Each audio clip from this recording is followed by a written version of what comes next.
Notre-Dame de Paris en feu, du 15 au 16 avril 2019.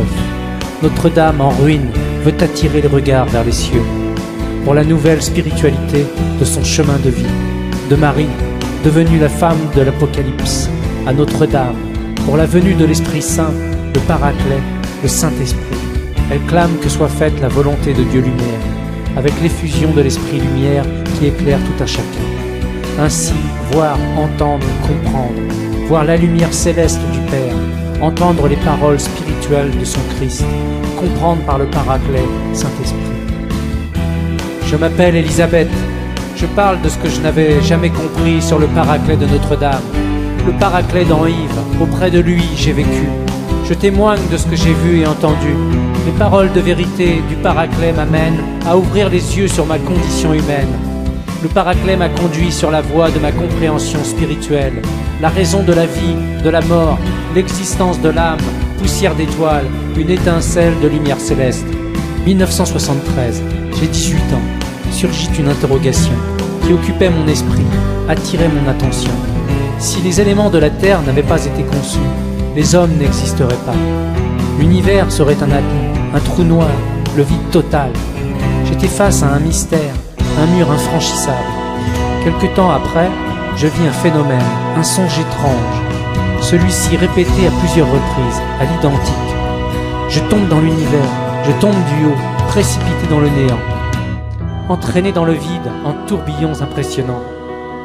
Le processus est très long, sans fin. Puis subitement, je me retrouve assise sur la terre, une fillette de 2 ans. Désemparée, égarée, je m'exclame « Où suis-je » Je saisis aujourd'hui que c'était une réponse. L'enfant est le miroir de ce qu'est mon esprit. J'ai vécu la véracité du message du Paraclet. Tout un chacun détient en lui un esprit de lumière de vie. Petite poussière d'étoiles de lumière céleste, qui est née dans le territoire de lumière céleste du Paraclet. 1975, j'ai 20 ans. Je suis dans une discothèque à Poitiers. Soudain, mes yeux se fixent sur quelqu'un. Un homme assis que je ne connais pas. J'entends alors une voix intérieure en moi me dire « Vois cet homme, son esprit est puissant, éternel, il ne peut pas mourir.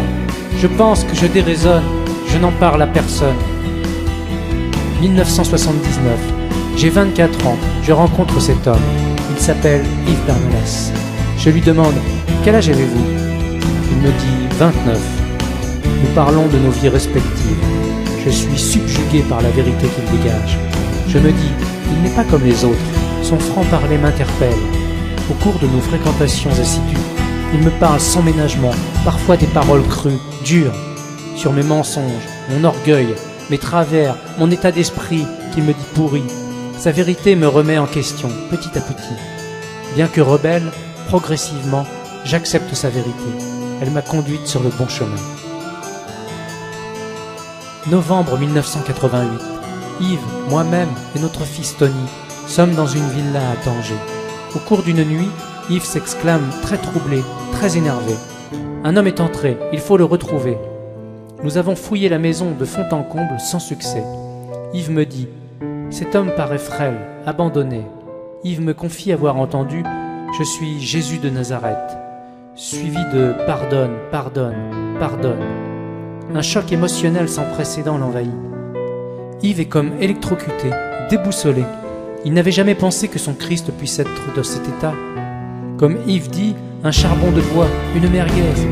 Car un petit Christ, environné de lumière, lui était apparu à l'âge de 12 ans. Son petit Christ tout de blanc vêtu, d'un amour inouï. Yves n'arrivait plus à dormir. Pour lui, il n'y avait rien de pire. Le choc est terrible. Toutes ses certitudes s'effondrent. En lui, l'effet d'une bombe. Il s'emporte. La lumière n'a donc pas ressuscité son Christ. Yves est furieux, colère contre Dieu Lumière. Pourquoi a-t-il souffert à la croix pour se retrouver comme ça, dans cet état? Dieu Lumière, celui en qui tu as remis toute ta confiance, t'aurait-il trompé? Je vais le tuer. Le lendemain, nous entrons dans une église à Tanger. Yves s'arrête, immobilisé devant un grand crucifix. Il entend « Ma place est dans l'autre monde et non au crucifix ». Une voix tonitruante a coupé le ciel en deux. Une voix qui résonne, comme dans un grand canyon.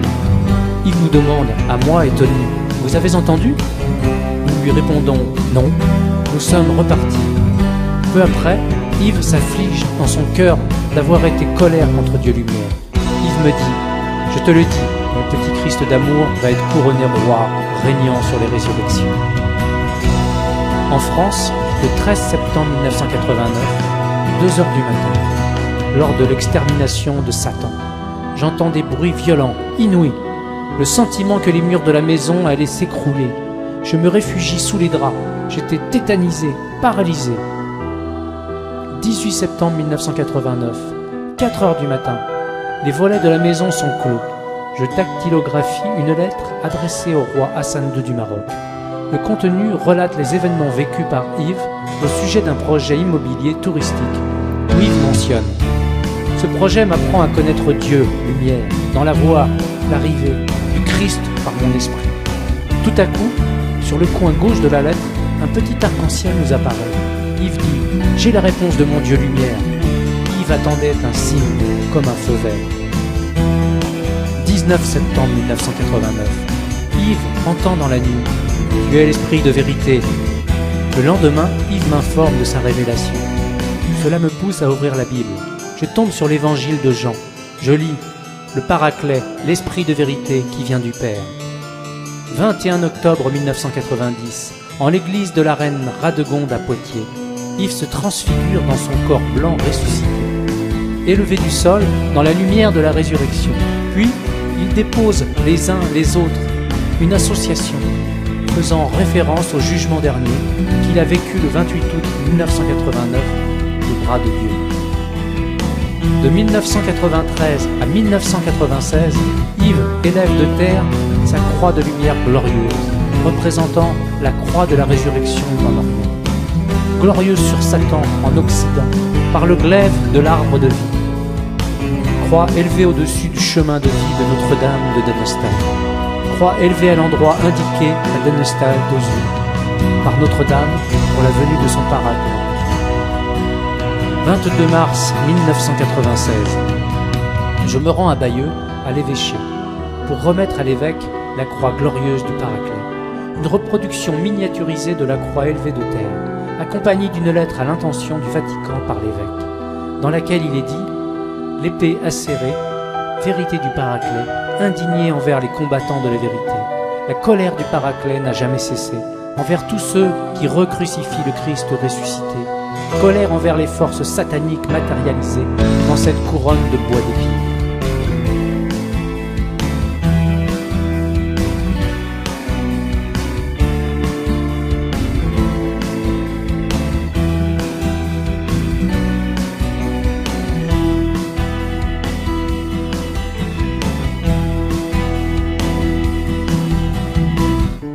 « 2003, avec ma petite croix de lumière glorieuse, dans ma main droite, transmission spirituelle de Notre-Dame à la grotte de Lourdes. Au sujet de son Paraclet, celui-ci déclare: plus de place aux imitateurs, imposteurs, charlatans de la fausse lumière, du faux Christ, du faux Esprit Saint.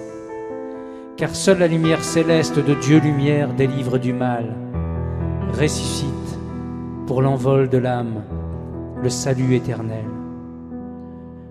La volonté du Paraclet est que soit connu du monde entier le chemin de vie de Notre-Dame, avec sa croix de lumière glorieuse pour l'envol des âmes.